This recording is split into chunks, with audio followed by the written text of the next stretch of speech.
बोले सभी लोग भगवान का कीर्तन है और भगवान के कीर्तन में ताली बजाना बड़ा आवश्यक होता है। बताया जाता है तालियां बजाने से इंसान की उम्र घटती है। तालियां बजाने से जिस किसी को दौरा पड़ रहा हो दिल का वो दूर हो जाता है। तालियां बजाने से हाथ की रेखाएं बदल जाती हैं और तालियां बजाने से मक्खियां तक पास में नहीं आती हैं। लाभ ही लाभ है, इसलिए ताली बजाओ। और मालूम होना चाहिए जो तालियां नहीं बजाते हैं क्षमा करें वो हो कैसे जाते हैं, यानी घंटों तक उलझे रहते हैं।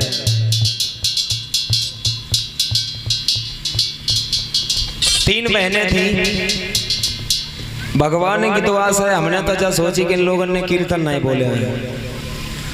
उनमें से बड़ी लड़की की शादी रहे, उनकी माँ ने कही बोलोगी नहीं, तुम्हें देखने के लिए लड़का आ रहा है। तीनों में से एक भी नहीं बोलोगी। जवाब दिया ठीक नहीं बोलेंगे। हुआ ऐसा जैसे ही घर पे तैयारियां चल रही थी, लड़के के घर वाले आए। सब लोग जब आए तो लड़का की बड़ी खातिर की गई, खाना परोसा गया। जवाब दिया लो खाना खाओ। अब लड़का और सब लोग देख रहे कि लड़कियां तीनों खड़ी हैं लेकिन बोल किसी से कोई नहीं रहा। लड़का थोड़ा चालाक था, सोचने लगा अब क्या करें, ये बोल तो रही नहीं, इन्हें बुलवाएं कैसे। तो मन में विचार किया, कहने लगा क्यों पूरी बहुत सुंदर बनी है, सब्जी की तो कोई शोभा ही नहीं कही जाती, इतनी स्वादिष्ट है, कितना सुंदर खुशबू आ रही है भोजन के अंदर। अब उसमें से जो बड़ी लड़की थी जिसका विवाह था, जिसकी शादी थी, वो कहने लगी क्यों नमक डालो मिर्च डाली और तबदी नीति नहीं बने आता है। दूसरी लड़की बोली ताए, मम्मी ने मना तरी तू ताए बोली। तब तक तीसरी बोली मैं तो डोले ही नहीं। कहने का मतलब जो भगवान के भजन में कीर्तन नहीं बोलते यानी फिर अटके रहोगे। और कलयुग से भी परीक्षित महाराज ने कहा था कि भगवान की कथा में जो नहीं बोले तुम उनके मुंह में घुस जाओ। अब फिर जब मुंह में कलयुग घुस जाओ तो कीड़ा बने के फिर वो खाद तब चिल्ला था हाय राम हाय राम। तो पहले से न चिल्लाए लो थोड़ो सा।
छोटे भैया अवनीश कुमार शास्त्री जी के मुखारबिंद से सुनेंगे।